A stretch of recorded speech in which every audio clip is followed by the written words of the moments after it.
Here's where we jump. Re, kur mēs lecam? Ak, Olivija, piedod. Tas nekas, nāc te. Vai zini, kāpēc mēs to uzstādām katros Ziemassvētkos? Nē, mēs to uzstādām katros Ziemassvētkos, lai svinētu Jēzus dzimšanas dienu, kas ir arī Ziemassvētku galvenais notikums. Kāpēc? Jo viņš ir vissvarīgākā dāvana, kas pasniegta pasaulē. Viņš ir mūsu glābējs.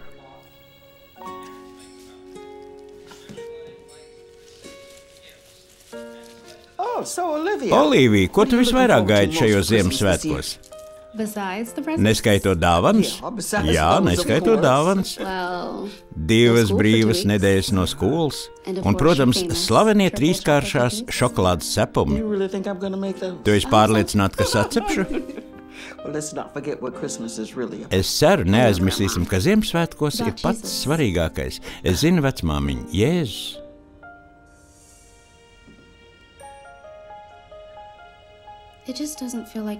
Mamma, šogad man nav Ziemassvētku sajūtas bez vecmāmiņas. Es zinu. Bet tie bija viņas mīļākie svētki. Un viens no viņas mīļākajiem darbiņiem bija kopā ar tevi uzstādīt šo Jēzus silīti. Arī mans. Atceries, viņa vienmēr teica, šis ir pats nozīmīgākais gada laiks. Jo esam saņēmuši vislielāko dāvanu. Jēzu. Domāju, ka viņi gribētu, ka tu to atceries. Un kā ir ar eņģeli? Jā, eņģelis pastāstīja gudrajiem vīriem par Jēzus bērniņa dzimšanu. Viņš ir vislabākā dāvana, ko esam jebkad saņēmuši. Bet kāpēc? Jēzus ir mūsu kungs un glābējs. Pateicoties viņam, visi mūsu grēki ir piedoti, tāpēc arī mēs svinam viņa dzimšanu. Lai ar kur tu būtu, lai kas būtu noticis, Ziemassvētki ir par tavu glābšanu un tavu mūžīgo dzīvību.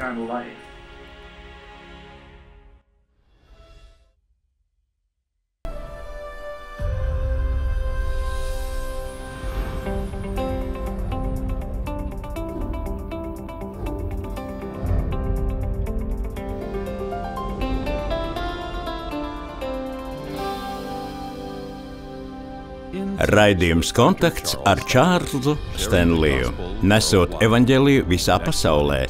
Turpmāk raidījumā Kontakts Ziemassvētki, Dieva gudrība. Ir mierinājums apzināties, ka mūsu Dievs, kurš katru dienu vada mūsu dzīvi, ir gudrības Dievs. Viņš vienmēr izvēlas labāko ikvienā lēmumā. Viņš ne tikai izvēlas labāko, bet arī labāko veidu, kā mēs varam nokļūt pie vislabākā. Dievs zina visu. Viņš vienmēr pieņem gudrus lēmumus, kas vienmēr nes vislabākos rezultātus. Ja cilvēks patiešām vēlas sasniegt labāko savā dzīvē, viņš izvēlēsies Dieva ceļu. Man prātā nāk Romiešiem 8:28, kur apostols Pāvils apstiprina Dieva gudrību. Viņš teica, mēs zinām, ka tiem, kas mīl Dievu, visas lietas nāk par labu, tāpēc, ka tie pēc viņa mūžīgā nodoma ir aicināti. Ja jūs palūkotos uz savu dzīvi, vai jūs piekristu, ka sekojot viņa gribai, mērķim un plānam savai dzīvē, vienmēr iegūstat labāko? Par to es gribu runāt šajā svētrunā, par lēmumiem, ko pieņem Dievs. No 1. Mūzes līdz Atklāsmes grāmatai jūs redzat, ka Dievs pieņem lēmumus. Jūs redzat, ka Dieva gudrība atklājas un darbojas dzīvē.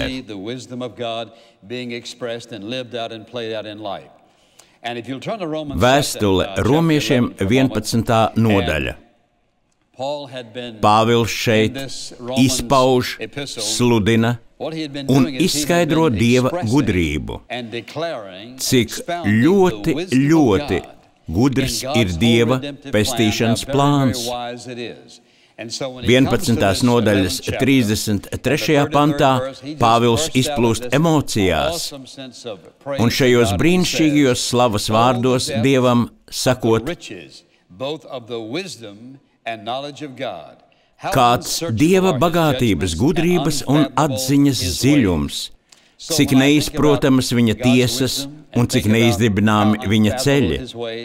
Kad es domāju par Dieva gudrību un cik neaptverami ir viņa ceļi, aplūkosim vienu vēstures notikumu, kas, kā jebkurš cits, atklāja Dieva gudrību.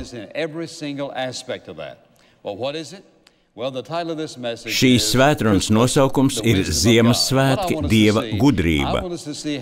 Cik skaisti un skaidri atklājas Dieva gudrība visā Kunga Jēzus Kristus piedzimšanas stāstā, jau sākot ar tā dzimšanas laiku. Kas tad tik gudrs bija laika noteikšanā? Lūk, kas tajā bija gudrs. Jau no pašiem iesākumiem Dievs Tēvs, Dievs Dēls un Dievs Svētais Gars izstrādāja plānu, ļāva laikam ritēt savu gaitu. Un ja mēs aplūkotu tikai dažas no šīm civilizācijām, piemēram, Ēģipti un viņu daudzos dievus, kurus viņi pielūdza, tad saprastu, ka tas nebija Dieva laiks. Un mēs varam turpināt aplūkot nākamās paaudzes. Es vēlos, lai jūs atšķirtu un pasekotu, kas ir teikts vēstulē Galatiešiem 4. nodaļā, 4. pantā. Viņš saka, bet kad laiks bija piepildījies, tad Dievs sūtīja savu dēlu, dzimušu no sievas, noliktu zem bauslības, lai izpirktu tos, pār kuriem valdīja bauslība, ka mēs iegūtu bērna tiesības. Kad laiks bija piepildījies, mēs aplūkojām Ēģiptes civilizāciju ar visiem tās milzīgiem sasniegumiem. Dievs teica, tas nav īstais laiks. Tad jūs nonākat Asīrijas impērijā, atcerēsimies, cik liela tā bija, bet tas nebija īstais laiks. Tad jūs nonākat Kaldeju laikā, arī tas nebija īstais laiks. Tad jūs nonākat Persiešu laikā, un lai cik viņi bija progresīvi, tas nebija īstais laiks. Tad jūs nonākat Grieķu laikos. Lieliska civilizācija, kas devusi lielu ieguldījumu civilizācijas attīstībā, kā neviena cita tauta. Viņi mums iedeva valodu, grieķu valodu, un viņi mums dāvāja daudzas lietas, mākslu un vispārējo, bet tas nebija īstais laiks. Tad nāca romiešu laiks. Tā tika būvēta uz grieķu civilizāciju. Viņiem bija droši ceļi un lielceļi, ceļošana pa jūru bija droša. Viņu valoda bija izplatīta. Ja cilvēks mācēja runāt grieķu valodā, viņu varēja saprast vairumā vietu. Tāpēc, kad ieradās apostols Pāvils, viss viņa kalpošanai jau bija ideāli izveidots. Viņš varēja droši ceļot, viņš prata runāt grieķiski, viņu varēja saprast gandrīz visur. Pasaule bija plaši atvērta, un viņiem bija tas, ko viņi sauc par romiešu mieru. Un tieši šajā romiešu kundzības laikā piedzima Jēzus Kristus.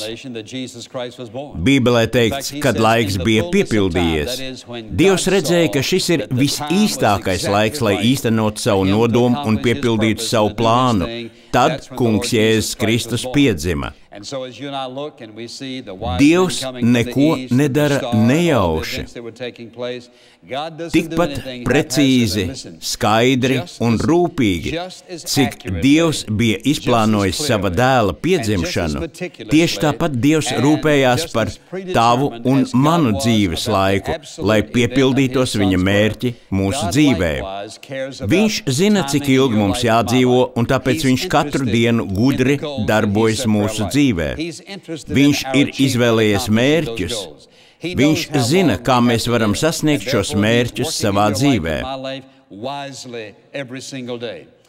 Kunga Jēzus Kristus dzīve nesākās tajā brīdī. Viņš bija jau no mūžības dzīvā Dieva Jēzus Kristus dēls, dzimis noteiktā laikā, par ko Bībele saka, kad laiks bija piepildīts. Mēs varētu iet cauri tā laika filozofijai, ceļošanai un iespējām visām lietām, piemēram, kāda bija tā laika reliģija, kad piedzima Jēzus. Bija tik daudzi dievi, kurus viņi it kā pielūdza, bet tomēr bija tāda sajūta, ka viņi ir vīlušies savos dievos. Un tā Jēzus Kristus atnāca tieši īstajā laikā. Dieva gudrība ir redzama arī pasludinājumā. Atšķirsim Lūkas 2. nodaļu. Tas ir brīdis, kad ierodas eņģelis 10. pantā, bet eņģelis tiem sacīja: nebīstieties, jo redzi, es jums pasludinu lielu prieku, kas visiem ļaudīm notiks. Viņš to neteica īpaši izredzētiem cilvēkiem, imperatoram vai ķeizaram Augustam, jo jums šodien pestītājs dzimis Dāvida pilsētā, kas ir Kristus, tas kungs, un to ņematies par zīmi, jūs atradīsiet bērnu autos ietītu un silē gulošu.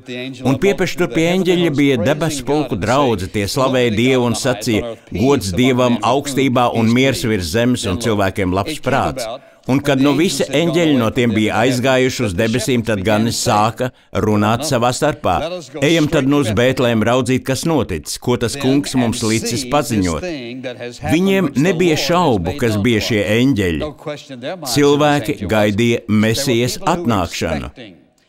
Un tie steigdamies nāca un atrada gan Mariju, gan Jāzepu un bērniņu silē gulošu. Bet to redzējuši, tie izpauda to, kas tiem bija sacīts par šo bērnu. Un visi, kas to dzirdēja, izbrīnījās par vārdiem, ko gani tiem bija sacījuši. Tieši to Dievs vēlējās, lai viņi darītu. Šie gani devās pie saviem draugiem un ģimenes un sāka viņiem stāstīt, ko bija redzējuši. Viņi bija pietiekami daudz redzējuši, lai viņiem varētu ticēt, un tomēr tik daudz cilvēki brīnījās. Kaut gan tā vietā, lai teiktu, mēs tam neticam, viņi brīnījās par dzirdētajām lietām. Un tā sāka izplatīties ziņas, ka šis mazulis ir piedzimis. Eņģelis pasludināja, ka viņš ir Jēzus Kristus, Mesija, kas nozīmēja tas kungs, pasaules glābējs. Ebreji, protams, saprata, ko tas nozīmē. Eņģeļu pasludinājums bija Dieva gudrība. Dievs lietoja eņģeli, lai tas būtu nepārprotami. Dievs šo vēsti pasludināja ganiem. Viņš sevi identificēja ar pazemīgo slāni, ar ganiem, par kuriem Dievs jau iepriekš zināja, ka viņš tos izsūtīs, lai tie dalītos patiesajā vēstī, ka pestītājs ir dzimis. Tur nebija kļūdu, nekas visā Jēzus Kristus piedzimšanas stāstā nenotika nejauši, bet visu varenais, brīnišķīgais un visgudrais Dievs, kurš plāno arī mūsu dzīvi, un ja vien mēs esam pietiekami gudri, arī mēs sekosim šim plānam. Šis pasludinājums nāca no eņģeļiem, kas ir tik brīnišķīga Dieva gudrības izpausme, bet arī veids, kā piedzima Jēzus Kristus, arī tā bija dziļa Dieva gudrība. Atgriezīsimies pie Lūkas evaņģēlija. Jēzus Kristus nepiedzima vienkārši cilvēkam, bet Bībele saka, ka viņš piedzima jaunavai. Lūkas evaņģēlija 1. nodaļā eņģelis apmeklē Mariju. Bet 6. mēnesī eņģeli Gabrielu Dievs sūtīja uz Galilejas pilsētu Nacareti pie jaunavas, kas bija sadarināta vīram, kam vārds Jāzeps. Lasām, kāda bija eņģeļa vēsts. Svētie raksti 32. pantā saka: tas būs liels un viņu sauks par visaugstākā dēlu, un Dievs tas kungs tam dos viņa tēva Dāvida troni, un viņš valdīs pār Jēkaba namu mūžīgi, un viņa valstībai nebūs gala. Bet Marija sacīja eņģelim: kā tas var notikt, jo es vīru neapzinos? Tad eņģelis atbildēja uz to un sacīja: svētais gars nāks pār tevi, un visu augstākās spēks tevi apēnos. Tāpēc tas, kas no tevis dzims, būs svēts un taps saukts Dieva dēls. Dievs savā pilnīgajā gudrībā zināja, ka viņa dēls nevarēja piedzimt no vīra. Pirmkārt, Jēzum bija jābūt absolūti bezgrēcīgam to iemeslu dēļ, kādēļ Dievs viņu sūtīja. Tā nu viņš piedzima no jaunavas. Tajā laikā daudzi cilvēki, kas par to dzirdēja, visticamāk tam nenoticēja un teica: kā gan tas var būt? Es atceros reizi, kad sēdēju klasē un profesors mācīja par Bībeli un Kristus piedzimšanu no jaunavas. Viņš sacīja: nu nē, es tam neticu. Tad tas būtu brīnums. Un es gribēju teikt: jā, par to ir arī runa. Tas bija Kunga Jēzus Kristus piedzimšanas brīnums no jaunavas. Dieva gars viņu apēnoja, kā rezultātā viņa dzemdēja Dieva dēlu. Pirmkārt, tas nebija Jēzus dzīves sākums, tas bija viņa zemes dzīves sākums. Pravieša Mihas un citās vecās derības raksta vietās tiek minēts, ka viņš ir no mūžības uz mūžību. Jēzum Kristum nav sākuma, viņš ir alfa un omega, viņam nekad nav bijis sākuma un nekad nebūs beigu. Tas ir brīnišķīgais viņā, ka viņš ir absolūti mūžīgs, tāpēc viņa dzīve neiesākās jaunavas Marijas klēpī.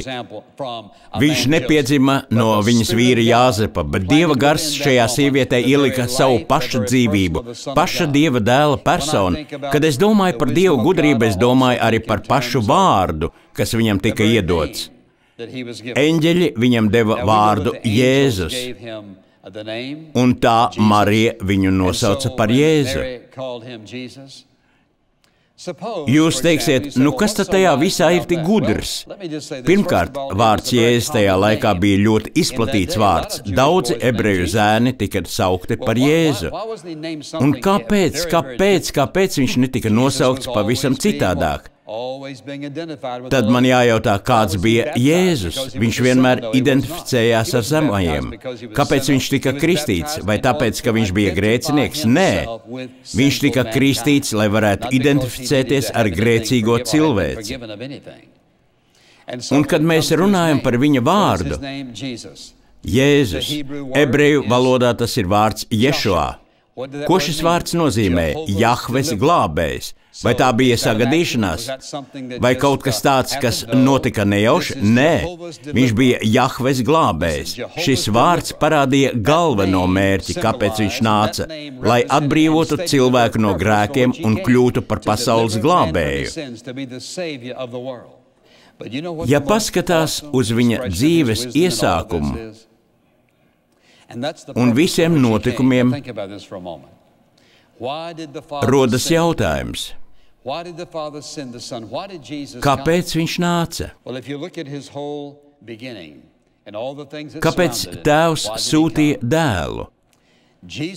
Jēzus nāca šajā pasaulē kā Dieva jērs ar galveno mērķi – nomirt pie krusta. Viņš nāca, lai būtu kā svētas un dievbijīgas dzīves paraugs. Viņa galvenais atnākšanas iemesls bija nomirt. Viņš teica, es esmu nācis, lai atdotu savu dzīvību kā izpirkuma maksu par daudziem. Šeit tik skaisti atklājas Dieva gudrība. Iedomāsimies Dieva Tēva, Dieva Dēla un Dieva Svētā gara sarunu pirms cilvēka radīšanas.